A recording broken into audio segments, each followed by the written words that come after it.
નમસ્કાર મિત્રો, ration card ધારકો માટે એક અગત્યના સમાચાર જે રેશન કાર્ડ ધારકો માટે જે છે લાભદાયક રહેશે.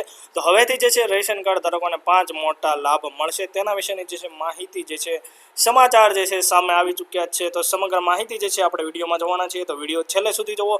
અને જો તમે અમારી આ ચેનલ પર નવા હોય તો ચેનલને સબસ્ક્રાઇબ જરૂરથી કરી નાખજો.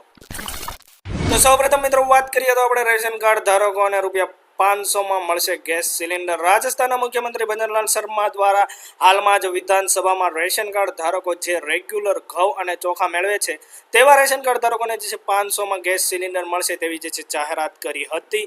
આ જાહેરાતમાં કહેવામાં આવ્યું હતું કે માત્ર ઉજ્જવલાના લાભાર્થીઓને જ નહીં, પરંતુ જે લોકો રેશન કાર્ડ ધરાવે છે અને બીપીએલ પરિવારો જે છે તેને પણ જે છે રૂપિયા 500 ગેસ સિલિન્ડર જે છે મળવો જોઈએ. હાલમાં રાજસ્થાનના લોકોને રૂપિયા 800 મળતો ગેસ સિલિન્ડર રૂપિયા 500 મળે છે. તો ગુજરાત સરકારને પણ જે છે રેશન કાર્ડ ધારકો માટે આવો નિર્ણય લેવો જોઈએ.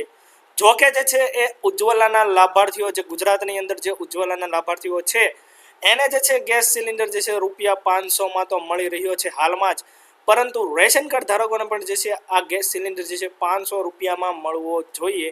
કારણ કે બીજી સરકાર જો આવું વિચારી શકતી હોય પોતાના રેશન કાર્ડ ધારકોને, જે ગરીબ અને મધ્યમ વર્ગના જે લોકો જે છે એ લોકો જે છે મંદીની અંદર અને જે છે પોતાના ખરાબ સમયની અંદર જે છે પૈસા ના કાઢી શકતી હોય, તો એવા સમયે જે છે સરકારે પોતાના આવા ગરીબ અને મધ્યમ વર્ગના જે છે પરિવાર વિશે વિચારવું જોઈએ. તો એના માટે જે છે આ લોકોને જે છે 500 તો ઉજ્જવલાના લાભાર્થીઓને તો મળી રહ્યો છે, પરંતુ જે લોકો રેશન કાર્ડ ધરાવે છે અને ગરીબ અને મધ્યમ વર્ગના લોકો છે તેને પણ જે છે સિલિન્ડર 500 મળવો જોઈએ. તો સરકારને ખાસ મારી આ વિડીયો દ્વારા અપીલ છે કે જે બીજી સરકાર જે છે, બીજા રાજ્યની સરકાર જે છે પોતાના લોકો માટે આવો નિર્ણય લઈ શકતી હોય, તો ગુજરાતની સરકારે પણ જે છે આવો નિર્ણય રેશન કાર્ડ ધારકો માટે, જે ગરીબ અને મધ્યમ વર્ગના લોકો છે તેના માટે લેવો જરૂરથી જોઈએ. ત્યારબાદ મિત્રો વાત કરીએ તો રેશન કાર્ડ પર મળશે 2 થી 10 લાખ સુધીની લોન. હાલમાં જ એક ન્યૂઝ પરથી મળતી માહિતી મુજબ જે છે રેશન કાર્ડ ધારકોને 2 થી 10 લાખ સુધીની જે છે લોન મળશે. રેશન કાર્ડ ધારકોમાં અમુક લોકો એવા પણ હોય છે કે જે પોતાનું 2 ટકનું જે છે ખાવાનું પણ ખાઈ શકતા નથી, એટલે કે પૂરું પાડી શકતા હોતા નથી. આવા લોકો પોતાના પગભર થઈ શકે તે માટે જે છે એક ટ્રાયલ ચલાવવામાં આવી રહ્યું છે, અને તે જે છે હરિયાણા રાજ્યની અંદર જે છે એ ટ્રાયલ અંતર્ગત જે છે આ યોજના જે છે શરૂ કરવામાં આવી છે. એટલે કે આ જે છે એક યોજના, એક સ્કીમ જે છે શરૂ કરવામાં આવી છે, જેના અંતર્ગત જે છે રેશન કાર્ડ ધારકોને જે છે લોન આપવામાં આવે છે અને એનું વ્યાજ ખૂબ જ ઓછું હોય છે. એટલે કે જે છે 4 થી 6% સુધીનું એનું વાર્ષિક વ્યાજ રહેતું હોય છે. તો 2 લાખથી જે છે 10 લાખ સુધીની જે છે લોન રેશન કાર્ડ ધારકોને જે છે આપવામાં આવતી હોય છે. તો હરિયાણામાં જે છે ચાલુ કરવામાં આવેલ છે આ સ્કીમ. ત્યારબાદ મિત્રો આપણે વાત કરીએ તો આ સ્કીમ મુજબ જે છે બીપીએલ, ખાસ કરીને જે બીપીએલ રેશન કાર્ડ ધારકો છે, એટલે કે બિલો પોવર્ટી લાઇનના જે રેશન કાર્ડ ધારકો છે, જેની પરિસ્થિતિ જે છે ખૂબ જ નબળી છે, ખૂબ જ ગરીબ લોકો જે છે, એવા જે રેશન કાર્ડ ધારકો જે છે જેની આગળ જે બીપીએલ રેશન કાર્ડ હોય, તો એ લોકોને જે છે આ જે છે લોનનો લાભ મળવા પાત્ર રહેશે. જો તમારી પાસે એપીએલ રેશન કાર્ડ હોય અથવા તો બીજું જે છે રેશન કાર્ડ હોય, તો તમને જે છે આ લોનનો લાભ મળવા પાત્ર રહેશે નહીં.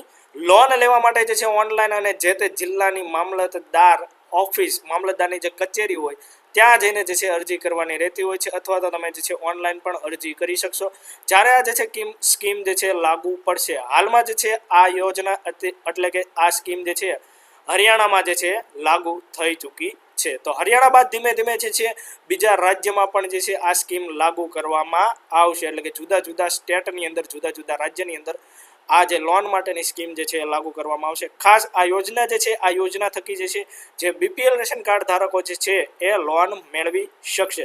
તો બીપીએલ રેશન કાર્ડ ધારકો માટે જે છે, જો એની પાસે પૈસા ના હોય, કાંઈ બિઝનેસ કરવો હોય, ધંધો કરવો હોય પોતાનો નાનો અમથો, તો એના માટે જે છે સરકાર આ જે છે લોન આપી રહી છે રેશન કાર્ડ ધારકોને, જે બીપીએલ રેશન કાર્ડ જેની પાસે હશે. તો ટૂંક જ સમયમાં જે છે આ લોનની યોજના પણ રેશન કાર્ડ ધારકો માટે આવી જશે. ત્યારબાદ મિત્રો બીજી એક વાત કરીએ તો હવે રેશન કાર્ડ ધારકોને જે છે રેશન ડાયરેક્ટ મશીનમાંથી જ છે મળી જશે. ભારતના ઓડિશામાં જે છે રેશન કાર્ડ ધારકો માટે ચોખાના વિતરણમાં થતી ચોરીને અટકાવવા એક રાઈસ મશીન જે છે સ્થાપવામાં આવ્યું છે. એટલે કે જે છે ચોખા ડાયરેક્ટ જે છે મશીનમાંથી મળી જાય એવું એક જે છે મશીન જે છે ત્યાં જે છે લગાવવામાં આવ્યું છે, સ્થાપવામાં આવ્યું છે। આ મશીનમાંથી જે છે રેશન કાર્ડ વડે ડાયરેક્ટ જે છે ચોખા મેળવી શકાય છે। જેમ તમે એટીએમમાંથી જે છે પૈસા ઉપાડો છો તો એ રીતે જે છે તમારું એટીએમ કાર્ડ નાખીને તમે એટીએમમાંથી જેમ પૈસા ઉપાડતા હોય તો એ રીતે જે છે તમારું રેશન કાર્ડ વડે જે છે રેશન કાર્ડનો નંબર અથવા તો બારકોડ સ્કેન કરીને તમે ચોખા મેળવી શકો એ રીતનું જે છે ત્યાં મશીન લગાવવામાં આવ્યું છે। અને એ રીતે જે છે લોકોને ચોખા જે છે મળવામાં આવતી હોય છે, કારણ કે ઓડિશા જેવા રાજ્યમાં મેક્સિમમ જે છે ચોખા જે છે સરકાર આપતી હોય છે, કારણ કે ત્યાંના લોકો જે છે ચોખા પર રહેલું જે ઇડલી ને એવું જે બધું હોય છે એવા જે છે વ્યંજન એટલે કે જે છે ખોરાક લેતી હોય છે। તો એના માટે ચોખામાં જે છે ચોરી અટકાવવા માટે જે છે સરકારે જે છે પગલું લીધું છે। આ હાલ એક પાયલોટ પ્રોજેક્ટ છે, એટલે કે જે છે ટ્રાયલ છે અને તેનું જે છે પરીક્ષણ કરવામાં આવી રહ્યું છે। અને જો આ પ્રોજેક્ટ જે છે સફળ થશે તો ચોખાના વિતરણ માટે સમગ્ર દેશમાં જે છે આવા મશીન લગાવવામાં આવશે। તમારું શું કહેવું છે? આવા મશીન જે છે ચોરી ના થાય તેના માટે જે છે ખાદ્ય પદાર્થની ચોરી ના થાય તેના માટે જે છે લગાવવા જોઈએ કે નહીં તે તમે જરૂરથી કમેન્ટની અંદર જણાવજો। ત્યારબાદ મિત્રો એક અગત્યની બીજી વાત કરી દઈએ તો ગરીબ કલ્યાણ મેળાનું અવિરત લક્ષ્ય થશે સાકાર। તો હાલમાં જ તમે જે છે માનવ ગરિમા યોજના અંતર્ગત જે છે માનવ ગરિમા નહીં પરંતુ માનવ કલ્યાણ યોજના અંતર્ગત જે છે તમે ફોર્મ ભરેલા હશે, જે હાલમાં જ 15 ઓગસ્ટ સુધી ચાલુ હતા।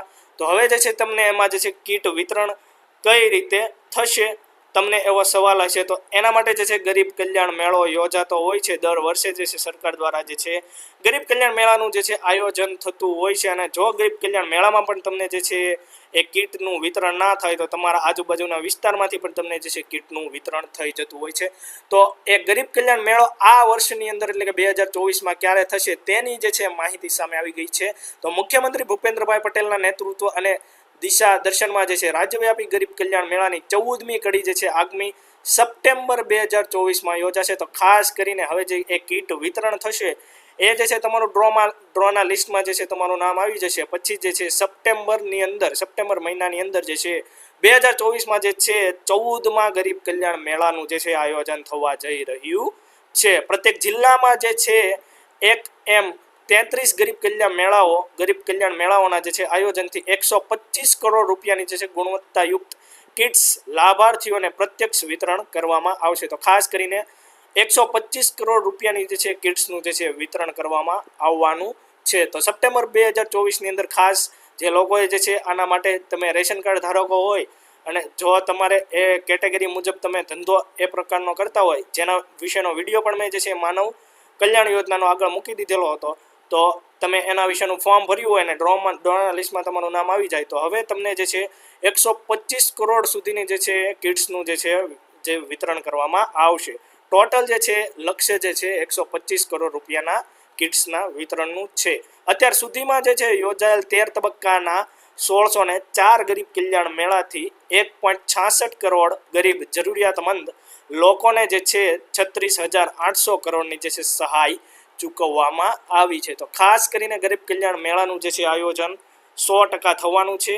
આ એક ઓફિશિયલ માહિતી છે। તો તમને કીટનું વિતરણ જે છે સપ્ટેમ્બર 2024માં એટલે કે જે છે સપ્ટેમ્બર 2024માં તમને જે છે કીટ મળી જશે ગરીબ કલ્યાણ મેળા દ્વારા। તો આશા રાખું છું કે આ સમગ્ર માહિતી તમને પસંદ આવી હશે। જો આ માહિતી તમને પસંદ આવી તો વિડીયોને એક લાઇક કરી દેજો, અમારી ચેનલ પર નવા હોય તો ચેનલને સબસ્ક્રાઇબ કરી તમારા જરૂરી મિત્રોની અંદર આ માહિતીને શેર કરી દેજો। Thank you.